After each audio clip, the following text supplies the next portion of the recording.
Price Lord. என்னுடைய வாழ்க்கையில் சில பலவீனங்களை குறித்து ஆண்டவர்கிட்ட கேள்வி கேட்டுகிட்டே இருப்பேன். ஆண்டவரை எப்போ இது மாறும், எப்போ நீங்கள் மாற்றுவீங்க, உங்களால் முடியும்னு சொல்லி லிஸ்ட்டு போட்டு சொல்லிக்கொண்டே இருப்போங்க.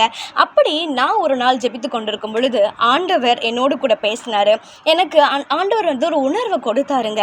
நீ எத்தனை நாள் உன் பலவீனங்களை குறித்து பேசிக்கொண்டே இருப்ப, ஜெபித்து கொண்டே இருப்ப, அதை காட்டிலும் நான் என்னுடைய வல்லமை பெருசு, அதை நீ யோசிச்சு, அதை நீ துதித்து, அப்படி நீ வார்த்தையை வாசித்து மெடிடேட் பண்ண அப்படின்னு எனக்கு ஒரு உணர்வை கொடுத்தாருங்க. சீரியஸாகவே சொல்கிறேன். அந்த நிமிஷத்துலேருந்து ஆண்டவர் எனக்கு அந்த சிந்தையை மாற்றினார். நான் ஆண்டவர்கிட்ட கேள்வி கேட்டுகிட்டே இருப்பேன், லிஸ்ட்டு போட்டுகிட்டே இருப்பேன், எப்போன்னு சொல்லி. இல்லைங்க, நான் இப்போ எல்லாம் அதெல்லாம் யோசிக்குமே எனக்கு ஆண்டவர் ஒரு உணர்வையே கொடுக்கலங்க. அதை காட்டிலும் என் ஏசப்பா பெரியவர், அதை காட்டிலும் ஆண்டவர் வல்லமை பெரியவர், அவர் மரித்தோரை உயிரோடு கூட எழுப்ப செய்ய தேவன் அவரால் முடியும்னு சொல்லி அவருடைய அற்புத வல்லமைகளை பாடி துதித்து யோசித்து கொள்ள ஆண்டவர் எனக்கு உதவி செய்தாருங்க. அதுபோல தான் உங்கள் வாழ்க்கையில் கூட நிறைய பலவீனங்கள் இருக்கலாங்க. நிறைய நேரத்தில் ஆண்டவர்கிட்ட அழுது ஜெபித்து புலம்பிக் கொண்டு இருக்கலாங்க.